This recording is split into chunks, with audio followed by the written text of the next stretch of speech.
जानते हैं कि भारत एक कृषि प्रधान देश है, जिसकी अर्थव्यवस्था का एक बड़ा भाग कृषि उत्पादन पर निर्भर है, क्योंकि भोजन मनुष्य की मूलभूत आवश्यकता है और अन्न से ही जीवन है।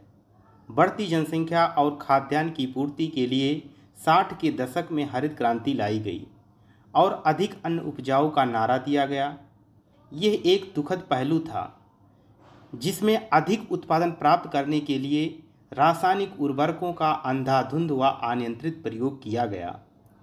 इससे उत्पादन बढ़ने लगा। किसानों को लगा कि हमें बहुत अच्छी चीज़ मिल गई, लेकिन रासायनिक उर्वरकों व कीटनाशकों के अंधाधुंध व असंतुलित प्रयोग के कारण मृदा स्वास्थ्य एवं मृदा में उपलब्ध लाभदायक जीवाणुओं की संख्या में भारी कमी हुई। साथ ही उसके अन्य दुष्प्रभाव जैसे वायु प्रदूषण, जल प्रदूषण एवं पर्यावरण संबंधित प्रदूषण भी सामने आए हैं, जिसका असर मानव स्वास्थ्य पर भी देखा जा रहा है। रासायनिक उर्वरकों व कीटनाशकों के अत्यधिक व लंबे समय के प्रयोग से हमारी मृदा मृतप्राय हो गई, जिसके चलते उत्पादन में निरंतर गिरावट देखने को मिल रहा है। इसलिए अब हम सब किसान भाइयों को सचेत होने की आवश्यकता है और खेती की एक ऐसी प्रणाली विकसित करने की आवश्यकता है जिससे उत्पादन में कमी भी ना हो और मृदा की सजीवता व उर्वरता भी बनी रहे। इसके लिए खेतों में हमें उपलब्ध जैविक संसाधनों की मदद से ही खाद, कीटनाशक दवाई, खरपतवारनाशक आदि बनाकर उसका उपयोग करना होगा, जिससे हमें पैदावार भी अधिक मिलेगी और गुणवत्तापूर्ण एवं विषमुक्त अनाज, फल व सब्जियां भी मिलेंगी। जैविक खेती का अर्थ होता है जीवों से खेती, यानी जमीन के अंदर जितने भी लाभदायक जीव हैं वो पौधों के लिए भोजन बनाने का काम करते हैं।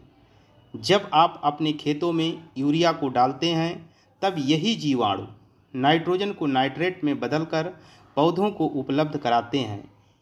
इसी प्रकार और भी पोषक तत्वों को जीवाणु पौधों को उपलब्ध कराते हैं। लेकिन जब आप रासायनिक उर्वरकों, कीटनाशकों एवं खरपतवारनाशकों का प्रयोग अंधाधुंध करते हैं, तब हमारे मिट्टी में उपस्थित मित्र जीव रसायन के प्रभाव से मर जाते हैं, जिसका जीता जागता उदाहरण आपके सामने है किसानों का मित्र देसी केंचुआ। आज हमारे खेतों में जहां रासायनिक उर्वरकों एवं कीटनाशकों का प्रयोग हो रहा है, वहां देसी केंचुए एवं लाभदायक जीवाणु नहीं देखने को मिलेंगे।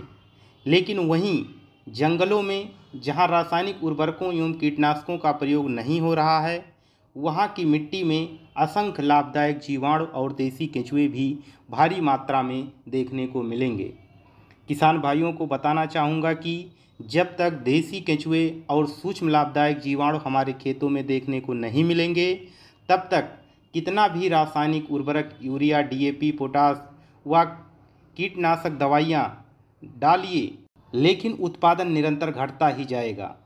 साथ ही गुणवत्तापूर्ण उत्पादन भी नहीं प्राप्त होगा और भूमि की उत्पादकता एवं उर्वरता में गिरावट आती रहेगी और भूमि धीरे धीरे ऊसर व बंजर हो जाएगी।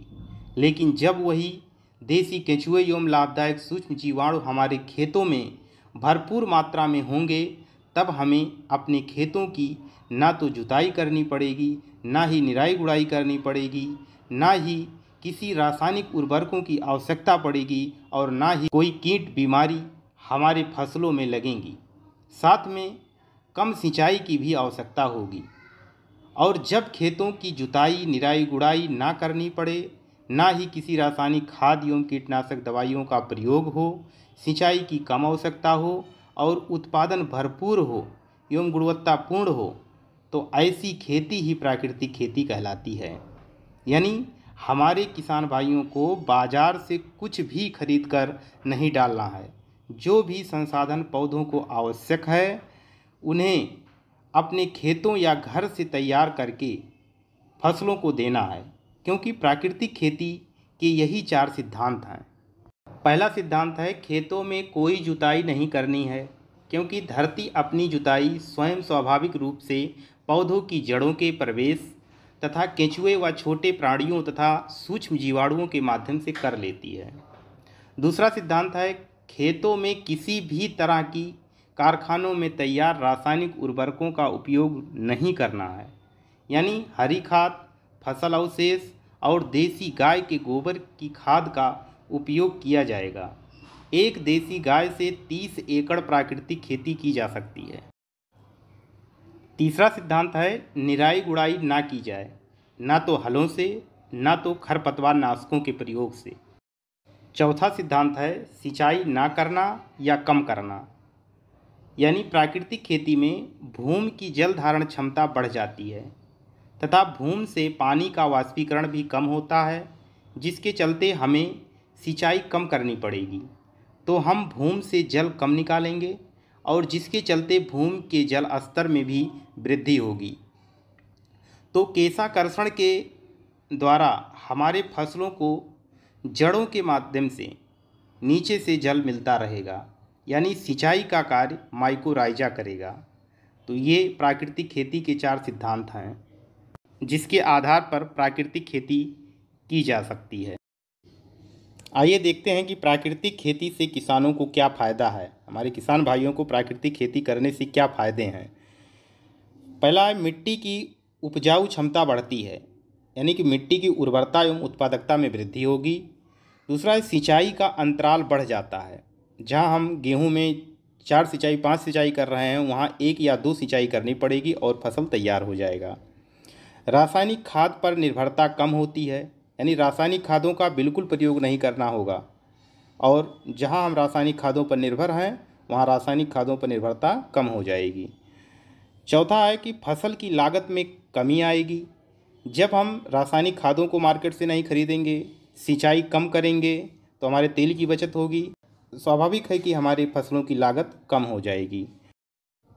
5वां पॉइंट है फसलों की उत्पादकता बढ़ जाती है। प्राकृतिक खेती में फसलों का उत्पादन भी बढ़ जाएगा।